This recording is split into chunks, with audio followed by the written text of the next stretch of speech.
사도행전 9장 26절에서 우리 31절을 같이 우리 한 목소리로 봉독하겠습니다. 네, 자, 시작. 사울이 예루살렘에 가서 제자들을 사귀고자 하나 다 두려워하여 그가 제자됨을 믿지 아니하니 바나바가 데리고 사도들에게 가서 그가 길에서 어떻게 주를 보았는지와 주께서 그에게 말씀하신 일과 다메섹에서 그가 어떻게 예수의 이름으로 담대히 말하였는지를 전하니라. 사울이 제자들과 함께 있어 예루살렘에 출입하며 또 주 예수의 이름으로 담대히 말하고 헬라파 유대인들과 함께 말하며 변론하니 그 사람들이 죽이려고 힘쓰거늘 형제들이 알고 가이사랴로 데리고 내려가서 다소로 보내니라. 그리하여 온 유대와 갈릴리와 사마리아 교회가 평안하여 든든히 서가고 주를 경외함과 성령의 위로로 진행하여 수가 더 많아지니라. 아멘. 네. 오늘 이제 우리 사도행전 오늘 읽은 9장 26절 31절 말씀과 또 갈라디아서 1장 18절 특별히 말씀을 통해서 우리 건강한 교회 성장을 위한 준비라는 우리 제목으로 말씀을 함께 나눠보고자 합니다. 자, 여러분 사도행전은 우리가 강조하는 부분이 예루살렘으로부터 자, 로마에 이르는 이 교회 성장의 역사를 기록한 것이 우리 사도행전이라고 볼 수가 있습니다. 그래서 사도행전을 보면 특별히 교회가 이렇게 성장하는 부흥하고 있는 보고를 하는 그런 기록들이 구절들이 많이 나와 있습니다. 사도행전 2장 46절, 또 4장 4절, 5장 12절, 그다음에 6장 7절, 그다음에 12장 이렇게 해가지고 오늘 우리 읽은 우리 사도행전 9장 31절을 다시 한번 제가 읽어보겠습니다. 그래서 그리하여 온 유대와 갈릴리와 사마리아 교회가 평안하여 든든히 서가고 주를 경외함과 성령의 위로로 진행하여 수가 더 많아지니라. 이렇게 이제 말씀하고 있습니다. 자, 교회가 아주 든든히 서가고 복음의 확장이 계속되고 있는. 그래서 사도행전 중간 중간에 이런 말씀들이 반복해서 나옵니다. 그만큼 사도행전은 정말 사도들의 역사이기도 하지만 성령의 역사로 인해서 교회가 부흥하고 성장하는 그런 모습들을 우리 많이 보여주고 있는데요. 그러나 그런 성장이 그냥 있는 것이 아니라 많은 위기들이 있었습니다. 큰 위기들이 또 순교도 있었고 그런 위기들이 있을 때마다 하나님의 정말 섭리로 잘 통과하면서 하나님의 권능이 그런 위기 가운데 나타나게 되어지고 또 오히려 교회는 위기를 통해서 위기를 통과하니까 교회는 오히려 성장하고 있는 그런 모습들을 보게 되었습니다. 그래서 이 복음이 확산되어 가지고 이제 교회가 유대와 이제 어디까지 사마리아 여기는 갈릴리까지 나오죠. 그렇죠? 갈릴리. 우리가 갈릴리에 대한 기록은 특별히 없어요.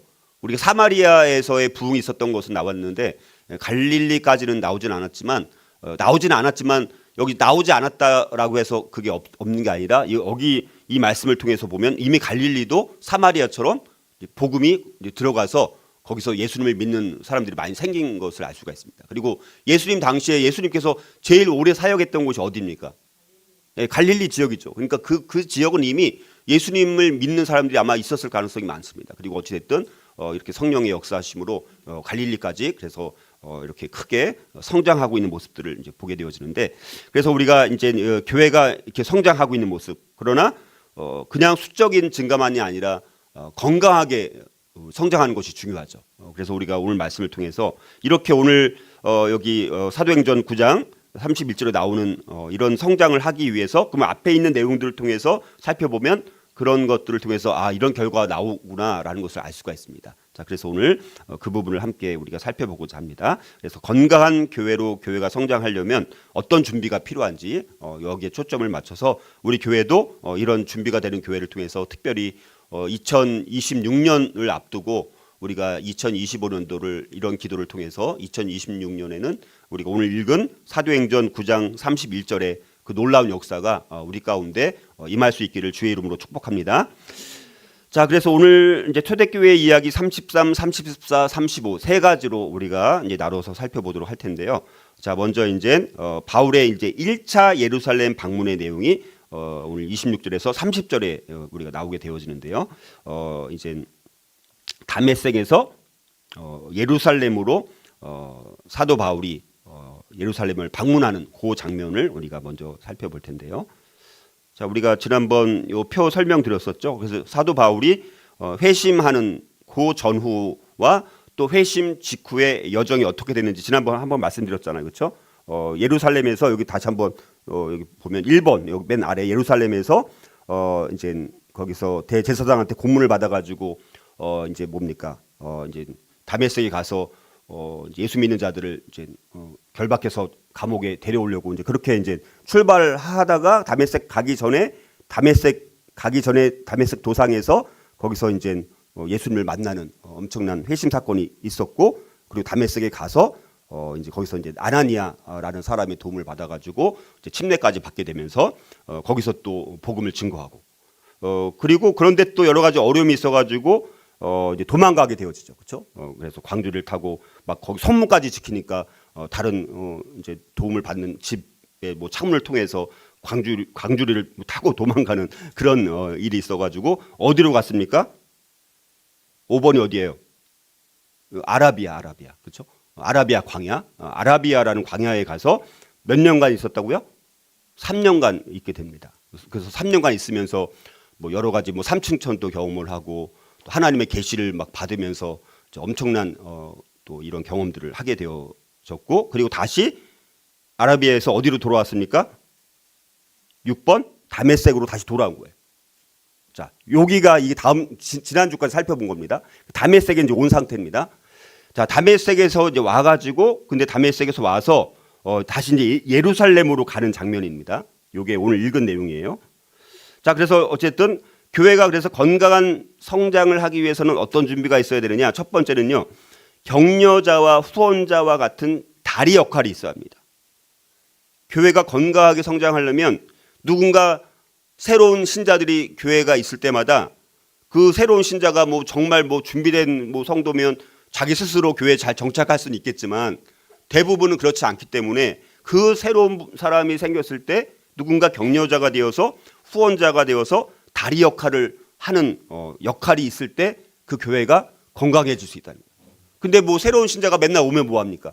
이런 다리 역할을 하는 사람이 없다 보니까 오래 정착하지 못하다가 또 떠나고 이렇게 악순환되는 일들이 반복될 수 있다는 것입니다. 자, 그래서 우리 갈라디아서 1장 17절을 보면 바울은 아라비아에 갔다가 거기서 3년 있다가 다메섹으로 다시 돌아옵니다. 자, 그래서 다메섹으로 돌아와서 이제 바울은 거기서 많은 하나님의 계시를 받고 깨달은 것이 있으니까 당시 이제 제자들이 어디 있었습니까? 예루살렘에 있었어요. 그래서 또 그 중에 가장 대표적인 사람이 이제 베드로 아닙니까? 그렇죠? 그래서 이 베드로를 만나기 위해서 예루살렘에 이제 올라갔다라고 갈라디아서 1장 거기 18절에 보면 그 후 3년 만에 내가 게바를 방문하려고, 게바가 누굽니까? 베드로잖아요. 내가 베드로를 방문하려고 예루살렘에 올라가서 그와 함께 15일을 머무는 동안, 이렇게 말씀합니다. 그러니까 아라비아로 가서 이제 많은 계시를 받고 이제는 어떻게 됩니까? 바울도 많은 것을 깨달은 것 아닙니까? 그러면 이제는 예수님과 직접 교제했던 사도들과 교제하고 싶은 마음이 들어요, 안 들어요? 별로 안 드나 봐요. 그런 마음이 들잖아요. 내가 이제 여러분들이 바울이라고 생각을 해보세요. 그래서 하나님 계시를 엄청 받고 막 이제 그 복음이 깨달아지고 너무너무 기쁨이 충만하고, 야, 그럼 예수님과 3년 동안 같이 동거동락했던 이 제자들 만나고 싶은 마음이 당연히 드는 거잖아요. 그러니까 다메섹에 이제 오자마자 어떤 생각이 드는 거예요? 게바를 그래서 만나려고 예루살렘에 올라가서 15일을 거기 함께 머물렀다. 이렇게 이제 말씀하는 것 아닙니까?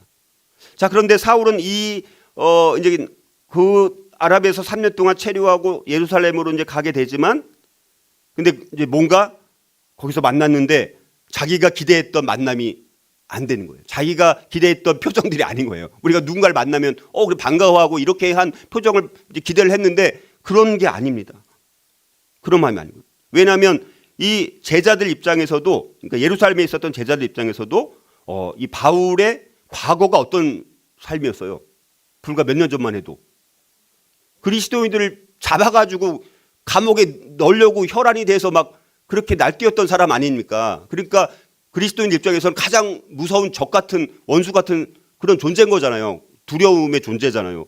근데 어찌됐든 뭐 회개했다고 하고 회심을 했다고 하고 뭐 정말 뭐 이렇게 했다고 하지만 제자들 입장에서는 바울의 과거를 봤을 때는 뭔가 두려운 마음이 들게 된 거예요. 그래서 26절에 뭐라고 말씀합니까? 26절. 같이 읽어볼까요? 26절. 같이 시작. 사울이 예루살렘에 가서 제자들을 사귀고자 하나 다 두려워하여 그가 제자됨을 믿지 아니했다라고 이야기를 합니다. 그러니까 과거 사울의 삶과 교회를 향한 핍박이 얼마나 지독했고 잔인했는지를 알 수 있는 그 말씀을 여기서 우리가 읽었습니다. 그러니까 예루살렘의 교회는 사울의 행동을 아직은 의심스럽게 바라볼 수밖에 없는 그런, 그러니까 이건 제자들 입장에서도 이해가 되는 것이죠. 그렇죠? 아무리 바울이 뭐 회심했다라고 하는데 야, 이거 이 사람 뭔가 우리 안에 들어와 갖고 잠입해 가지고 이거 뭔가 다시 우리 붙잡아 가지고 한두 명 잡는 게 아니라 우리 통째로 다 그냥 잡아들이려고 잠입한 게 아닌가라는 의심이 들 수 있어요. 안 들 수 있어요. 들 수 있는 거예요. 그렇죠? 그래서 더 큰 해악을 끼칠 수도 있다라는 음모일 수도 있다라는 생각을 이제 갖게 되는 겁니다. 그렇죠? 당연하게. 자, 그래가지고 그렇게 다들 생각하고 있었다는 거예요. 제자들도. 근데 그 중에 딱 한 사람 누구? 바나바라는 사람. 별명이 뭡니까? 위로의 아들이에요. 위로의 아들. 그렇죠? 위로의 아들이라는 별명을 갖고 있었던 이 바나바는 그 별명에 맞게 바울의 입장을 이해를 하는 거예요. 그래서 바울을 신뢰하게 되었습니다. 그래서 그 바울을 신뢰해서 사도 베드로와 야고보한테 데려가서 바울의 회심에 대해서 증인으로서 말을 해주게 되는 것입니다. 바나바는 그래서 사울의 후원자 역할을 해서 바울에게 용기를 주는 역할을 하게 되어진 것이죠. 자, 바나바는 사울의 삶에 일어난 진짜 변화를 보증해주는 보증의 역할을 바나바가 나서서 하게 되어지는 것입니다. 근데 갈라디아서 1장 거기 보면 이제 아까 말씀드렸던 것처럼 사울이 예루살렘에 15일 동안 머물렀다라고 말씀하고 거기서는 특별히 베드로와 예수님의 형제였던 야고보 이 두 사람을 만났다라고 거기는 이제 기록을 하고는 있습니다. 자, 어찌됐든 바나바는 그 사도들한테 사울이 다메섹 도상에서 경험했던 일, 그게 뭡니까? 그가 길에서 어떻게 주를 본 것과 주께서 그에게 말씀하신 일, 그리고 다메섹에서 사역했던 것, 어떤 사역을 했습니까? 회심하자마자 곧바로 예수의 이름으로 담대히 말했던 것. 자, 이런 것들을 이제 사도들한테 다 그대로 거짓말한 게 아니잖아요, 그죠? 있었던 일을 그대로 다 전해주게 됩니다. 자, 그러니까 이제 바나바, 이 제자들 입장에서 바나바라는 사람은 신뢰할 수 있어요, 없어요? 엄청 신뢰할 수 있는 사람이죠. 이건 누구보다도 신뢰할 수 있는 사람 아닙니까? 그러니까 바나바가 그렇게 이거를 바울에게 있었던 일들을 다 낱낱이 이야기를 해주니까 이제는 제자들 입장에서도 이거는 정말 이거 우리도 납득할 만한, 그렇죠? 납득할 만한 이야기를 이제 듣게 된 것입니다. 자, 그래서 어찌됐든 다른 그리스도인들이 사울을 거부할 때, 자, 사울의 좌절이라든가 고독이라든가 실망감이 좀 있었을 거 아닙니까? 왜냐하면 지금 사울 바울은 어떤 거예요? 가장 뜨거운 사람인 거예요. 믿어서 지금 거기다가 아라비아에서 3년간 있으면서 계시도 받고 막 그래서 막 기쁨과 뭐 성령의 역사와 계시의 말씀과 뭐 이게 막 충만해가지고 그래서 그 사도 이 제자들을 만나기 위해서 그렇게 기대하고 만나기 원했던 그 만남이었는데 처음에 반응이 싸늘한 걸 경험했을 때 저와 여러분들 어떻습니까? 다 좌절과 어떤 고독과 실망을 다 느꼈겠죠, 그렇죠? 자, 그래서 그런 고독과 실망을 우리가 직면하게 될 때 사람들은 좌절하고 비통하고 거기서 낙심하게 되지 않습니까? 자, 그러나 하나님은 이런 격려해 주는 사람을 통해서 치유해 주시고 또 다리 역할을 해주시는 하나님의 섭리의 손길이 있다라는 것입니다. 자, 그래서 이 바나바가 제공한 바울에 대한 신원 보증에 만족하게 되어지고 진 이 사도들 제자들이 이젠 사울을 이제 결국은 받아들이게 되어집니다. 그래서 28절에 보니까 뭐라고 말씀합니까? 28절에 사울이 제자들과 함께 있어 예루살렘에 출입했다라고 말합니다. 이제는 제자들과 함께 있게 된 거예요. 제자들이 받아들여진 거예요. 이젠 기쁨으로 받아들여진 것입니다. 바나바를 신뢰했던 것처럼 사울도 신뢰하게 되었습니다. 그래서 이제 사울이 제자들과 함께 있으면서 이제 거기서 출입을 하면서 갈라디아서 1장 18절 말씀에 의하면 우리가 얼마큼 있었는지 모르겠지만 거기서는 이제 15일 동안 보름 정도 함께 이제 있었다 이렇게 이제 말씀을 하니까 우리가 그걸 통해서 보름 정도 이제 사울이 이제 자기를 받아들인 제자들과 이제 15일 동안은 이제 처음에는 서먹서먹했던 관계가 이제 15일 동안 같이 지내면서 얼마나 이제 가까워졌겠어요, 그렇죠?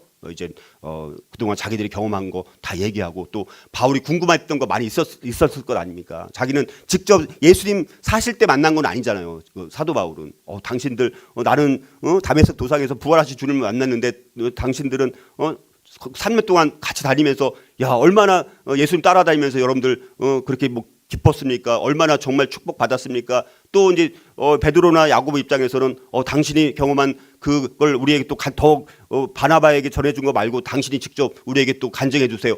이렇게 시간 15일 동안 보냈으면 15일이란 기간도 길었을 것 같아요. 짧았을 것 같아요. 너무 짧았을 것 같아요. 자, 그렇게 함께 이제 시간들을 보내게 되었다라는 것이죠. 자, 그래서 사람이 평판을 바꾸는 것은 쉬운 게 아닙니다. 한번 어떤 사람이 이런 사람이라고 낙인 찍히면 계속 그런 사람으로 인정이 되는 거예요. 그러니까 막 거짓된 걸로 판명이 나도 근데 문제는 뭡니까? 그 잘못된 사람으로 인정하는 거예요. 그거 다 검증됐는데도 확인이 됐는데도 사실이 아닌데도 거짓된 걸로 알고 있었던 것을 사람들은 계속해서 오래 믿는다는 거예요. 자, 그래서 사울이 그리스도인들에게 누구보다도 악명이 높았던 사람들 아닙니까? 자, 그러나 이 바나바라는 위로의 사람을 통해서 사울과 사도들 사이에 다리가 되어주는 바나바라는 사람이 있어가지고 그 갭을 메꿀 수 있었던 엄청난 큰 도움을 받았다는 사실들을 우리가 알 수가 있습니다. 자, 그래서 우리가 마찬가지로 새로운 사람, 새로운 신자든 아니면 새로 온 사람이든 아니면 잘 적응하지 못하는 사람이든지 그 사람들을 다른 그리스도인들에게 소개해주고 후원해주는 그런 역할이 반드시 교회에서는 필요하다는 것입니다. 자, 그래서 신앙의 연륜이 어린 사람들이라든가 신앙이 연약한 분이라든가 아니면 우리 교회 와서 이제 얼마 안 되신 분들이라든가 이런 분들은 우리가 정말 다리 역할을 해주는 사람을 통해서 신앙을 잘 정착할 수 있도록 도움을 주고 격려해주는, 그래서 새로운 사람들을 돌아보고 또 바나바와 같은 사람이 되어주는 역할이 반드시 교회에 필요한 거예요. 그래서 바나바 사역도 있어요, 따로. 그러니까 바나바 사역이 교회에 필요하니까 바나바 사역을 훈련해가지고 바나바들을 세워가지고 새로운 분들을 정착할 수 있도록 돕는 바나바 사역도 있습니다. 그래서 그러니까 바나바가 그런 역할을 너무나 잘했기 때문에, 그래서 우리가 그리고 이제 바나바뿐만 아니라 사도 바울이 처음에 거기서 막 3일 동안 금식하고 막 앞을 못 봤을 때 또 하나님이 누구를 또 사울한테 보냈습니까? 다메섹에 아나니아라는 사람을 또 보냈었잖아요, 그렇죠? 그러니까 바울이 그냥 된 게 아니라 처음에는 아나니아라는 사람이 도움을 받았어요. 그 다음에는 또 제자들과 깊은 교제를 하려다 보니까 이제 또 바나바의 도움을 받고 있고, 아나니아와 바나바 이 두 사람의 도움을 받으면서 이런 격려자, 후원자, 위로자, 자, 이런 다리 역할에 있었기 때문에 바울이 이제 그런 힘든 어려운 관계를 다시 다 해결하고 정말 하나님 앞에 더 쓰임 받기 위해서 이제 이렇게 한 단계 한 단계 한 걸음 한 걸음 더 진전하고 있는 모습들을 우리가 볼 수가 있습니다. 자, 그래서 우리가 교회가 건강한 성장을 우리가 하려면요, 그러니까 이런 역할들이 있어야 돼요. 누군가 바나바가 있겠지, 누군가 아나니아가 되어주겠지. 그게 아니라 우리 모두가 각자가 아나니아가 되고 때로는 바나바가 되어서 우리가 어떤 사람이든지 서로 환영해 주는 사람이 많으면 많을수록 좋은 것 아닙니까? 위로해 주고 격려해 주고 후원해 주는 사람이 많으면 좋은 것 아닙니까? 그렇죠? 그래서 우리 교회 모든 성도들이 아나니아가 되고 바나바가 되어서 이런 위로의 역할, 또 격려자의 역할, 후원자 역할, 자, 그런 다리 역할을 하는 우리 성도들이 많이 늘어나서 우리 교회가 정말 하나님 앞에 아주 건강하게 우리가 성장하고 쓰임 받을 수 있기를 주의 이름으로 축복합니다. 예. 그 다음에 두 번째로, 그럼 교회가 또 건강한 성장을 하기 위해서는 어떤 준비가 있어야 되느냐? 두 번째는요, 담대한 복음 증거와 변론을 할 수 있어야 합니다. 담대한 복음 증거와 변론을 할 수 있어야 합니다. 이거는 이제 사울에게 해당이 되는 거예요. 자, 그래서 이 사울. 자, 그런데 이제 문제는 뭐냐면 사울이 예루살렘에 있는 동안에 15일 정도 있는 그 짧은 기간인데도 불구하고 스데반을 돌로 쳐 죽였던 것을 주도했던 일부 청중들이 그 안에 있었습니다. 그 예루살렘에. 그게 헬라파 유대인들이에요. 사도행전 6장 9절 10절에 보면 그 헬라파 유대인들 뭐 어디 뭐 구레네 뭐 어디 이렇게 출신들이 거기 나오거든요. 그 사람들이 이제 바울 해가지고 감옥에 갇혀가 스데반 이렇게 해가지고 스데반이 이제 공에 이제 잡혀 들어가서 거기서 이제 돌로 맞아 죽는 순교 장면이 나왔었거든요. 그런 거를 주도했던 그 청중들이 여전히 거기 있었던 거예요. 자, 그래서 근데 사도 바울 입장에서는 어느 정도는 뭐 친밀하게 아는지 모르겠지만 야, 이 사람들 스데반 집사가 죽었을 때 바울이 그 앞에 있었어 없었어요? 그 현장에 있었어요.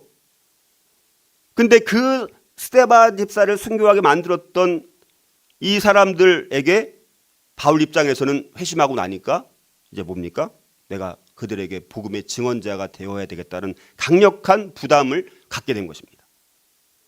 자, 그래서 바울은 예루살렘에 안에 있었던 그 헬라파 유대인들, 자, 그들에게도 결국은 복음을 전하지 않을 수 없는 거예요. 왜냐하면 자기가 만난 주님에 대해서 자기가 깨달은 계시, 자기가 경험했던 삼층천, 자기가 또 제자들과 함께 교제하면서 다시 깨달은 것, 이 수많은 이것들을 이제는 전하지 않을 수 없다 보니까 이제는 뭡니까? 29절에 보니까 사울은 주 예수의 이름으로 담대히 말을 하기 시작하는 거예요. 이게 우리가 구원받은 사람들이 우리가 해야 되는 거고 교회 성도들이 해야 되는 것은 내가 경험한 그 복음에 대해서 내가 깨달은 예수 그리스도에 대해서 내가 전하지 않고는 견딜 수 없을 만큼의 그 내 안에 뜨거운 충만함이 있어야지 되는 거예요. 근데 그런 게 전혀 없다. 이거는 심각한 거예요. 내가 복음을 증거하고 예수님을 전하고자 하는 이 열정, 구령의 열정, 쉽게 말하면 구령의 열정, 이것이 하나도 없다라고 하면 이거는 심각한 문제가 있다는 거예요. 완전히 병들어도 단단히 병든 거라는 거예요. 근데 지금 사울은 아까 말씀드렸던 것처럼 완전히 성령 충만하고 계시가 충만하고 말씀이 충만하고 막 교제가 충만하고 모든 게 지금 충만한 상태다 보니까 그 스데반 집사를 순교하게 만들었던, 근데 자기를 순교하게 또 만들지도 모르는 사람들인 거예요, 사실은. 근데 그렇죠? 가장 위험한 사람이 왜 스데반 집사를 순교하게 만들었던 장본인 같은 사람들인 거예요. 근데 그들을 보면 우리도 조금 겁먹잖아요. 나 잘못하면 또 스데반 집사 자기 앞에서 돌에 맞아 죽은 거 봤잖아요. 이거 나도 이 돌에 맞아 죽는 거 아니야? 그런 생각을 할 수 있음에도 불구하고 사울은 거기서 담대하게 전하면서 또 주님을 위해서, 그러니까 또 걔네들이 막 반발하고 하니까 거기서 논쟁하면서 거기서 이제 변론하고 막 이렇게 시간들을 보내게 되는 것입니다. 이렇게 사울이 아주 과격한 저항을 직면을 하게 됩니다. 그리고 헬라파 유대인들 입장에서는 사울이라는 사람이 원래는 자기들보다도 더 그리스도인들을 잡아서 감옥에 넣고 핍박했던 사람인데 지금 갑자기 복음을 증거하고 예수를 증거하고 하니까 이 헬라파 유대인들 입장에서는 야, 이 변절자, 이 배반자 이렇게 생각을 하게 되면서 이제 뭡니까? 스데반 순교했던 것처럼 똑같이 잡아서 죽여야 되겠다. 자, 이런 마음을 이제 갖게 된 것입니다. 그래서 곧바로 뭐라고 말합니까? 뭐라고 그래요? 29절 뒤에 변론하니 그 사람들이 죽이려고 힘쓰거늘. 그 사람들이 아까 헬라파 유대인들 말하는 거예요. 헬라파 유대인들이 사울을 죽이려고 힘썼다라고 말씀합니다. 여러분들, 우리가 말씀드렸잖아요. 우리가 그리스도를 믿고 새로운 신자로서 살아갈 때 모든 것이 형통해서 뭐 아주 간혹 그런 분들이 계시긴 계시지만 사울이 경험했던 것처럼 두 가지 특성이 나타나게 돼요. 진짜 우리가 믿었다면 첫 번째는요, 담대히 그 기쁨이 너무나 복음을 깨달은 것이, 예수님 만난 것이 너무나 기뻐갖고 담대히 복음을 전하게 돼 있어요. 첫 번째는. 그리고 또 두 번째는 반드시 논쟁이나 이렇게 위기나 갈등에 직면하게 될 수 있다. 두 가지가 반드시 일어나게 되어지는 것입니다. 그러니까 바울의 인생에 그래서 담대하게 복음을 전하면서 또 그것 때문에 논쟁을 일으키고 갈등을 일으킬 수밖에 없는, 그러니까 우리 그리스도인들은 어쩔 수 없이 우리가 모든 것이 평안하게 관계를 맺으면서 할 수 있으면 좋겠지만, 그러나 반드시 이 반대에 직면했을 때 우리가 거기서 또 물론 지혜도 필요하지만 어떨 때는 논쟁도 필요하고 어떨 때는 변론도 필요한 것을 우리가 이제 볼 수 있다는 거죠. 사도 바울이 바로 그렇게 했던 것을 우리가 보게 됩니다. 그래서 우리가 정말 예수님을 믿는 내가 새신자가 됐든 새신자이든 아니면 오랜 신앙생활을 했든 내가 담대하게 복음을 내가 증거하고 있는가, 내가 변론하고 있는가, 정말 내 신앙의 뜨거움으로 우리가 이 복음에 대해서 논쟁하고 변론하고 또 복음을 증거하는 것에 내가 좀 구령의 열정이 있는가, 이거를 한번 돌아보면서 우리 한 분 한 분 모든 성도들 한 사람 한 사람이 이런 구령의 열정을 가지고 담대한 복음을 증거하면서 변론할 수 있는 성도들이 될 때 그런 교회는 너무 뜨거운 교회가 될 수 있다는 것입니다. 자, 그래서 저희 교회 공동체 우리 모든 성도들이 담대한 복음 증거와 변론을 할 수 있기를 주의 이름으로 축복합니다. 자, 그다음에 이제 초대교회 이야기 이제 34 이제 바울이 이제 다소로 귀향하는 내용입니다. 이제 여기 다소가 바울의 고향이에요. 그래서 다소로 이제 여기 다시 어디야? 여기 이제 예루살렘에서 지금 15일 동안 이제 제자들 만나고 또 여기 헬라파 유대인들의 반대에 직면해서 죽이려고 힘쓰니까 잘못하면 진짜 수교 당하는 거예요. 스데반 집사처럼 수교 당할 수 있는 상황이에요. 그러니까 거기 있는 그리스도인들, 그 사도들인지 제자들인지 아니면 다른 형제들인지는 모르겠지만 그 위기를 이제 그거를 이제 발견을 하게 된 거예요. 이거 잘못하면 지금 바울이라는 사람 보니까 옛날 스데반 집사 죽은 거 아는 사람들이죠.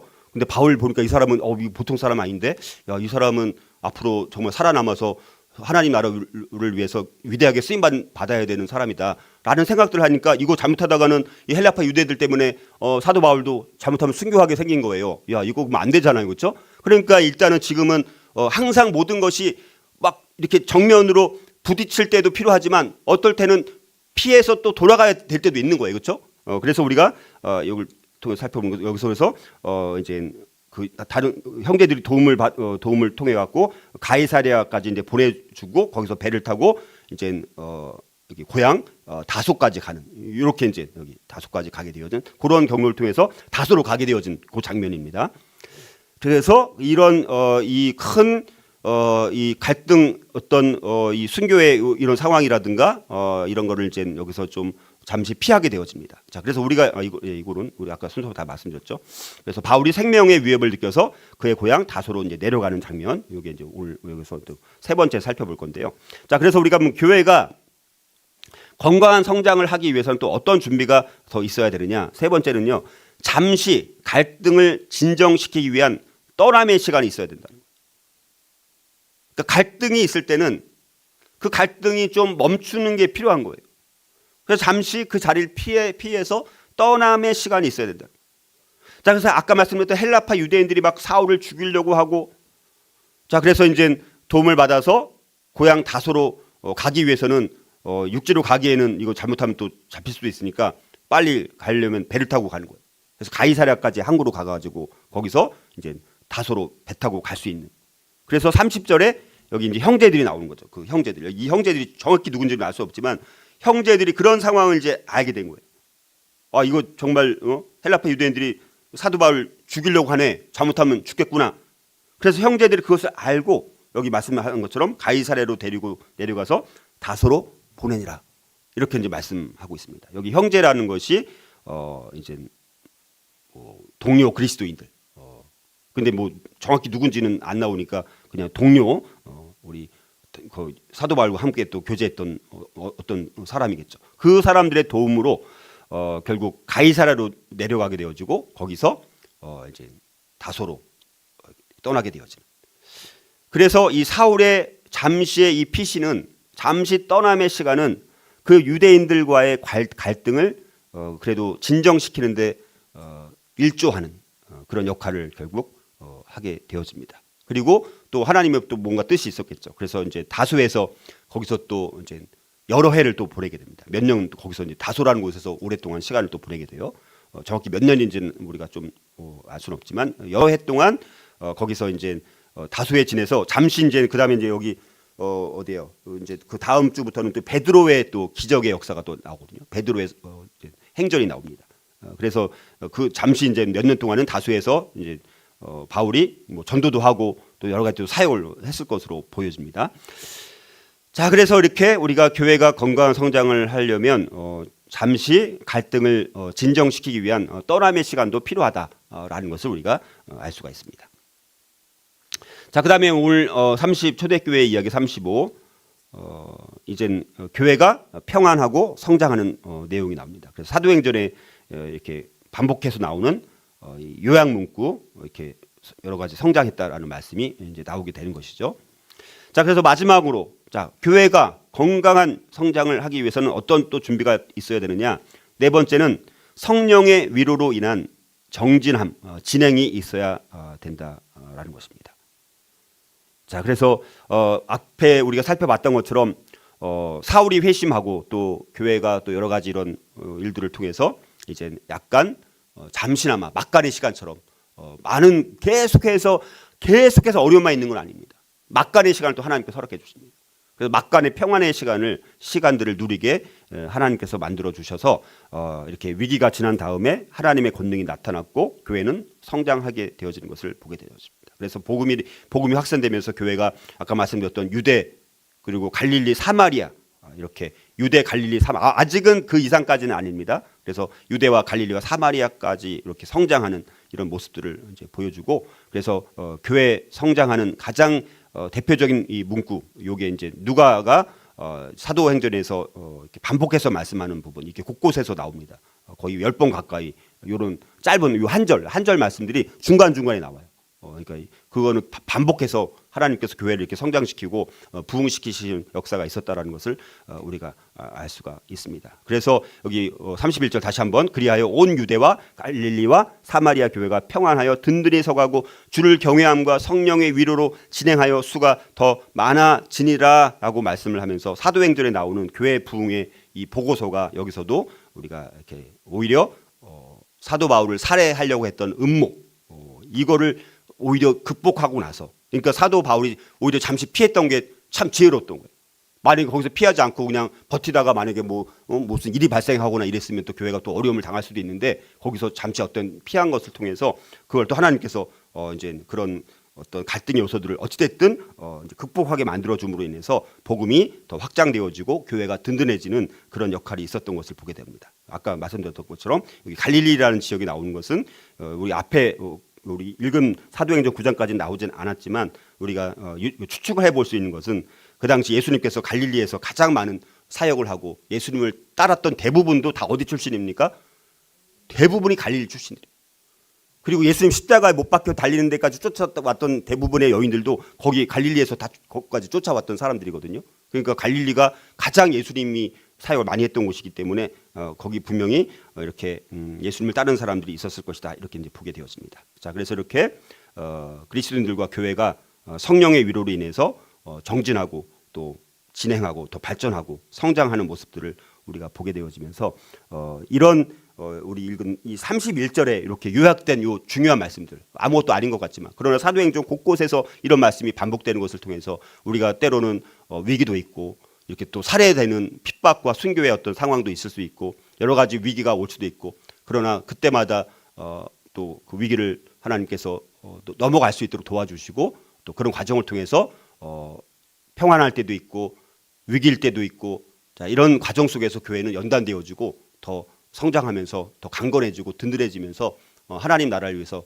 우리가 쓰임받는 교회로 이렇게 한 걸음 한 걸음 나가게 되는 것을 통해서 우리 교회 공동체가 오늘 살펴본 이 네 가지 이런 요소들이 우리 각자 성도들의 삶 가운데 또 있고 우리 교회 공동체 안에 있어가지고 2026년도에는 우리가 이런 요소들이 우리 교회 모든 성도들 가운데 또 있게 해주시고 우리 교회 공동체 가운데 있게 해주시고 그래서 교회가 더욱더 부흥케 되어서 2026년도에는 이제 우리가 여기 이제 준비되는 것도 물론 여전히 필요할 수는 있겠지만 이제는 뭡니까 사역을 펼쳐야 되는 것입니다. 열매를 이제 맺어야 되는 거예요. 우리가 이제는 더 뭐 공격적으로 이런 말을 뭐 해도 될지 모르겠지만 더 공격적인 사역을 통해서 우리 교회에 맡겨주신 사역이 이제 열매를 맺도록 우리가 이제는 좀 더 능동적으로 하나님이 일하실 것들을 우리가 기대하고 바라보면서 이제는 주저함 없이 이제 필요한 것들이 있으면 이제 만남이 필요하면 만나고 또 우리가 해야 될 것이 있으면 이제 도전하면서 우리가 지경을 넓혀가는 한 해가 될 수 있기를 주님의 이름으로 축복합니다.